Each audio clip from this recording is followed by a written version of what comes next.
Hello guys, welcome to our channel. This is Teja. అయితే ఈరోజు early morning Baleshwar police officer gun misfire అయ్యి చనిపోయారని చెప్పేసి ఒక వార్త అయితే వెలుగులోకి రావడం జరిగింది. ప్రస్తుతం అయితే అతనికి సంబంధించిన వ్యక్తి అయితే మనతో పాటు ఉన్నారు. సార్ నమస్తే. నమస్తే అండి. నా పేరు నారాయణ అండి. బాలేశ్వరాల మేనమామని. బాలేశ్వర్ ఏఆర్ఎస్ఐగా బీచ్పల్లో విధులు నిర్వహిస్తున్నాడు. మరి గత 2 రోజుల క్రితమే ఇక్కడ హైదరాబాద్ బందోబస్తుకు రావడం జరిగింది. మరి బందోబస్తులో భాగంగా మరి హుస్సేన్ యాలం పిఎస్కు అటాచ్మెంట్ ఇవ్వడం జరిగింది. ఈరోజు ఉదయం మనకు పిఎస్ నుంచి మెసేజ్ రావడం జరిగింది, గన్ మిస్ఫైర్ వల్ల గాయపడడం జరిగింది, మరి హాస్పిటల్ తీసుకెళ్తున్నాం అని చెప్పడం జరిగింది. మరి ఆ విషయంతో మేము అంతా ఇక్కడికి ఉస్మానియా హాస్పిటల్కి రావడం జరిగింది. వచ్చిన తర్వాత డాక్టర్లు మరి వాళ్ళని చూసిన తర్వాత ఎలా మిస్ఫైర్ అయిందనే విషయం తెలుసుకున్నారా? గన్ ఎలా మిస్ఫైర్ అనేది మనం చూడలేదు. మనం ఎట్లా తెలుస్తుంది? మనకు చూడండి, మనం చెప్పలేము. కాబట్టి ఫర్దర్ వాళ్ళ ఎంక్వైరీ ఉంటుంది. కాబట్టి ఎంక్వైరీలో ఎలా అయింది, ఏం సంగతి అని చెప్పగలుగుతుంది తప్ప మనం ఇప్పుడు గన్ ఎలా మిస్ఫైర్ అయింది ఎలా అయింది అనేది మనం దాన్ని ఇప్పుడు అనాలిసిస్ చేయలేము. దాన్ని చెప్పడం కూడా కుదరదు కదా. కాబట్టి ఇక్కడికి వచ్చిన తర్వాత డాక్టర్లు డిక్లేర్ చేయడం జరిగి చనిపోయాడని చెప్పేసి మరి అక్కడి నుంచి ఇక్కడికి పోస్ట్ మార్టంకు బాడీని తరలించారు. మరి పోస్ట్ మార్టం చేయలేదు, ఇంకా నిర్వహిస్తున్నారు. మరి బాడీ అయిన తర్వాత మరి అక్కడి స్వగ్రామమైన అచ్చంపేట తీసుకెళ్ళడానికి ప్రయత్నం చేస్తున్నామండి. ఇంకొకటి కూడా ఇప్పుడు ఈరోజు మరి మిగతా ఛానల్లో కూడా జరుగుతుంది. బాలేశ్వర్ అనే ఏఆర్ఎస్ఐ మరి సూసైడ్ అటెంప్ట్ చేశాడనేది మరి సూసైడ్ అటెంప్ట్ అనేది తప్పండి, ఫేక్ న్యూస్ ఇది. సూసైడ్ అటెంప్ట్ చేశారని ఫ్యామిలీ మెంబర్గా మేమైనా కంప్లైంట్ చేయాలా, లేదా ఎంక్వైరీలో ఏమైనా నిర్ధారణ అయిందంటే నిర్ధారణ ప్రకారంగా మీరు సూసైడ్ అయిన గన్తో తనే కాల్చుకున్నాడు అని చెప్పేసి అంటున్నారు కదా. తనే కాల్చుకున్నాడు అని చెప్పేసి ఎలా చెప్పగలుగుతారు? మీరే చెప్పగలుగుతారు. మీరు చూసారా? చూడలేదు కదా. మీరు టీవీ ఛానల్ ఏదో మీరు ప్రొపగండా చేసుకుంటూ వెళ్తున్నారు తప్ప నేను చూడలేదు, మీరు చూడలేదు. మరి అతను కాల్చుకున్నాడని చెప్పేసి ఒక ఆఫీసర్ నుంచి ఏమైనా వచ్చిందా? అక్కడి నుంచి రిపోర్టర్ బయటకు వచ్చిందా? లేదా ఫ్యామిలీ మెంబర్ పరంగా మేమైనా కంప్లైంట్ చేసామా? చేయలేదు కదా. మరి చేయకుండా మీరు ఎట్లా నిర్ధారణ చేసి మీరు సూసైడ్ అటెంప్ట్ చేశాడని చెప్పేసి ఎట్లా చెప్పగలుగుతారు? మీరు అట్లా తప్పుడు ప్రచారం చేయకూడదు, తప్పండి. మరి మేము కూడా నమ్ముతున్నాము. మరి అది స్టేషన్ అక్కడ నుంచి ఏదైతే రిపోర్ట్ వచ్చిందో మరి మిస్ఫైర్ అయిందని చెప్పారు. మిస్ఫైర్లో మరి దాని తర్వాత ఎంక్వైరీలో ఉంటుంది. ఎంక్వైరీ తర్వాత ప్రూవ్ అవుతుంది. ఆ ఎంక్వైరీ తర్వాత దానిలో వచ్చేదాన్ని బట్టి మేము ఫర్దర్గా మేము దాన్ని ఇన్వెస్టిగేషన్ రిపోర్ట్ని బట్టి మేము దాన్ని చూస్తాం. హయ్యర్ ఆఫీసర్స్ ఎవరితో అయినా సరే మాట్లాడడం జరిగిందా? హైయర్ ఆఫీసర్స్ అంటే ఇక్కడ హైయర్ ఆఫీసర్ ఎవరు లేరండి. బీచ్పల్లికి సంబంధించిన వాళ్ళు ఏఎస్పీ గారు రావడం జరిగింది, ఇక్కడికి వచ్చారు, వాళ్ళు కూడా చూడడం జరిగింది. మరి సంఘటన దురదృష్టకరము. గత 2 రోజుల క్రితమే ఇక్కడికి రావడం జరిగింది. మరి మంచి విధులు నిర్వహిస్తూ మంచి చేస్తుంటాడు అతని డ్యూటీ, అతని పర్ఫార్మెన్స్ కూడా బాగుంటుందని చెప్పడం వాళ్ళు కూడా అధికారులు కూడా చెప్పడం జరిగింది. వాళ్ళని ఫ్యామిలీని కూడా బీచ్పల్లి నుంచి వాళ్ళ ఫ్యామిలీ అంతా కూడా బీచ్పల్లి ఉంటుంది. ఆ కొడుకు ఒక కూతురు ఉన్నారు. కూతురు అమ్మాయి పెద్ద ఆమె ఆప్టోమేటిక్ కంప్లీట్ అయింది సరోజిని హాస్పిటల్లో. బాబు ఉన్నాడు. బాబు వచ్చేసి హోటల్ మేనేజ్మెంట్ చేస్తున్నాడు హైదరాబాద్లో. ఇక్కడ ఫ్యామిలీ అంతా కూడా మనకు బీచ్పల్లి వాళ్ళ క్వార్టర్స్లోనే ఉంటారు. మరి ఈ విషయం తెలిసిన తర్వాత మరి వాళ్ళు అక్కడి నుంచి ఏఆర్ ఆఫీసర్స్ వెహికల్ ఇచ్చేసి వాళ్ళ ఫ్యామిలీని ఇక్కడ తీసుకొచ్చారు. దాని తర్వాత మరి బాడీని తీసుకుపోవడానికి కూడా వెహికల్ కూడా అరేంజ్ చేశారు. వాళ్ళ పరంగా డిపార్ట్మెంట్ పరంగా వాళ్ళు ఏం చేయాలో వాళ్ళు చేస్తున్నారు. మీకు చెప్పడం జరుగుతుంది ఏంటంటే ఇది మిస్ఫైర్ అయిందనే మాకు తెలిసింది, దాని ప్రకారమే జరుగుతుంది. ఎంక్వైరీ జరగకుండా ఉట్టిగానే ప్రొపగండా చేయకండి. ఒకవేళ ఎంక్వైరీలో మిస్ఫైర్ కాకుండా మిస్ఫైర్ ఎవరి చేతిలో అయ్యింది, ఎవరి చేతులు అనేది ఇప్పుడు నేను చెప్పలేదు, నేను చూడలేదు కదా. ఇప్పుడు మనకు డ్యూటీలో ఎవరున్నారు, ఎట్లా అయింది అనేది తెలుస్తుంది అక్కడ మనకు. దానికి ఎంక్వైరీ ఉంటుంది. ఎంక్వైరీ లేకుండా మనం స్వతహాగా మనం చెప్పి దాని ఒక న్యూస్ని దాన్ని క్రియేట్ చేసి బయటికి వదలడం తప్పు కదా. ఎంక్వైరీ అయితే ఇప్పుడు ఉంది, స్టేషన్ ఉంది, స్టేషన్ హౌస్ ఆఫీసర్ ఉంటాడు, వాళ్ళ ఎంక్వైరీ జరుగుతుంది. బెటాలియన్ సంబంధించి వాళ్ళు కూడా ఆఫీసర్స్ వస్తారు.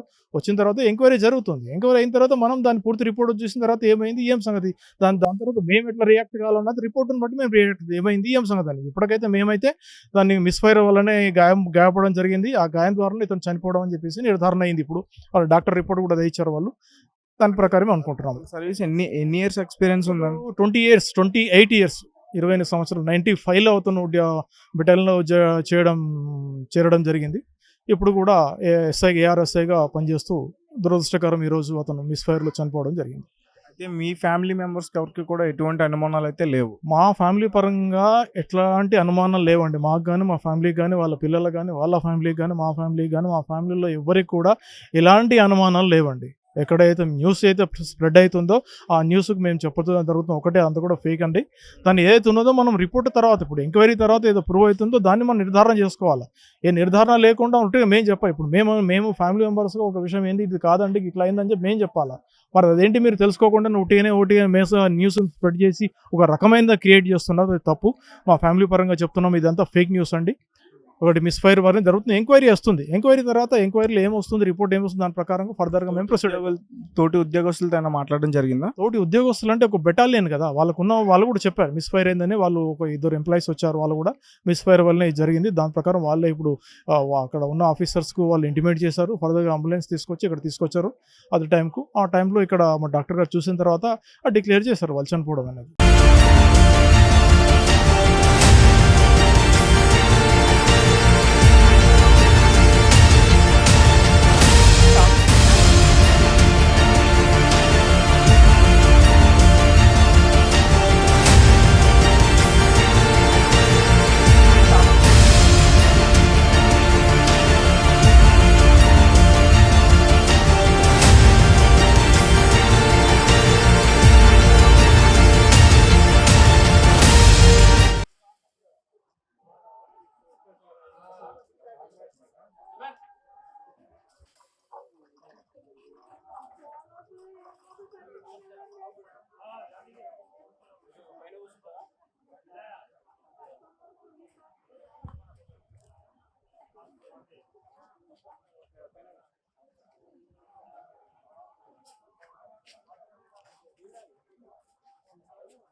ఏం చేస్తాం ఇప్పుడు ఇవ్వలేరు.